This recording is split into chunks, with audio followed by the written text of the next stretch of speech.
हरियाणा के पूर्व मुख्यमंत्री लंबे अंतराल के बाद सिरसा में मीडिया से मुखातिब हुए। इस दौरान ओम प्रकाश चौटाला ने किसान आंदोलन के बहाने सरकार पर जमकर निशाना साधा। ओम प्रकाश चौटाला ने कहा कि मौजूदा सरकार फूट डालो और राज करो की नीति पर काम कर रही है। कि इस किसान आंदोलन में हर वर्ग के लोग पूरा सहयोग और समर्थन दे रहे हैं, उनके साथ खड़े हैं। क्योंकि सरकार के गलत निर्णयों की वजह से आज इस देश का हर नागरिक, चाहे किसान है, चाहे मजदूर है, चाहे कर्मचारी है, चाहे व्यापारी है, चाहे कारखानेदार है, चाहे दुकानदार है, हर आदमी परेशान है। ये जो 3 कानून उन्होंने विपक्ष के लोगों को बाहर निकाल करके मनमर्जी से पास किए हैं, इससे पूरा राष्ट्र बर्बाद हो जाएगा। इसलिए लोगों ने अब एक मन बना लिया है कि सरकार का अंत किया जाए। हर वर्ग के लोग इस आंदोलन में साथ जुटे हुए हैं और लोग जब इकट्ठे होकर के लड़ाई लड़ने का मन बनाएंगे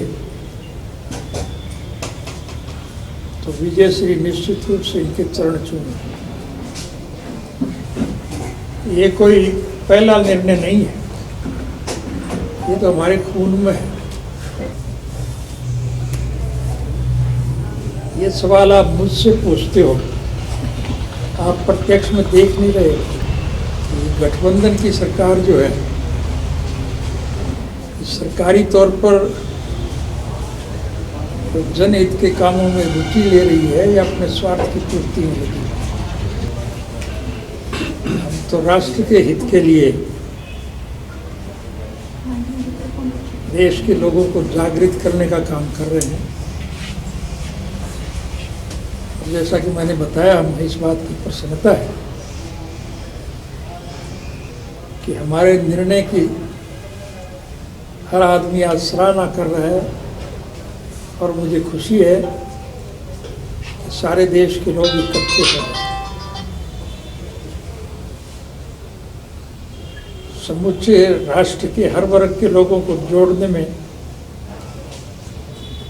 अगर सबसे ज़्यादा योगदान है तो इस मौजूदा सरकार का है, क्योंकि इस सरकार के गलत निर्णयों की वजह से हर आदमी परेशान है और हर नागरिक ने एक मन बना लिया है कि इस सरकार का अंत किया जाए। ओम प्रकाश चौटाला ने कहा कि आज देश का हर नागरिक किसान के साथ खड़ा है। ये तीनों काले कानून राष्ट्र को बर्बाद कर देंगे। किसान आंदोलन को लेकर उन्होंने केंद्र सरकार व राज्य सरकार पर निशाना साधा। उन्होंने कहा कि देश प्रदेश में मध्यावधि चुनाव निश्चित हैं। मुझसे पूछने की बजाय आप रणजीत और दुष्यंत को जानते हैं और वो तो निरंतर यहाँ रहते हैं। मैं तो कभी बहुत मुश्किल से अवसर मिलता है जब भागता है। आपको दिखाई नहीं दे रहा क्या?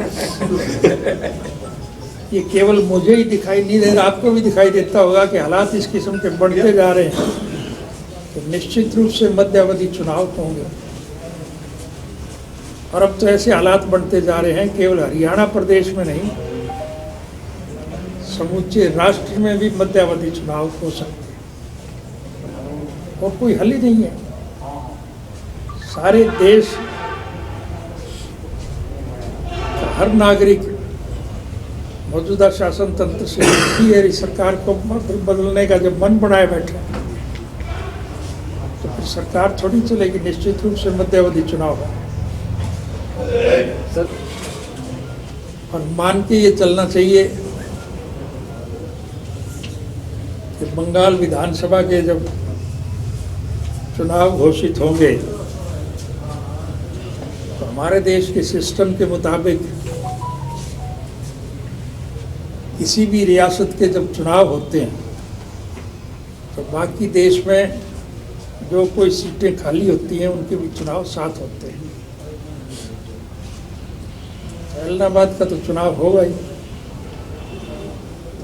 अब चुनाव में एलनाबाद के मतदाता क्या निर्णय लेंगे ये तो उनकी मर्जी पे है, उनकी मंशा पे है। लेकिन मैं बड़े गर्व और फख्र के साथ कह सकता हूँ कि इस क्षेत्र के लोगों ने सदा हमारी पार्टी का साथ दिया है।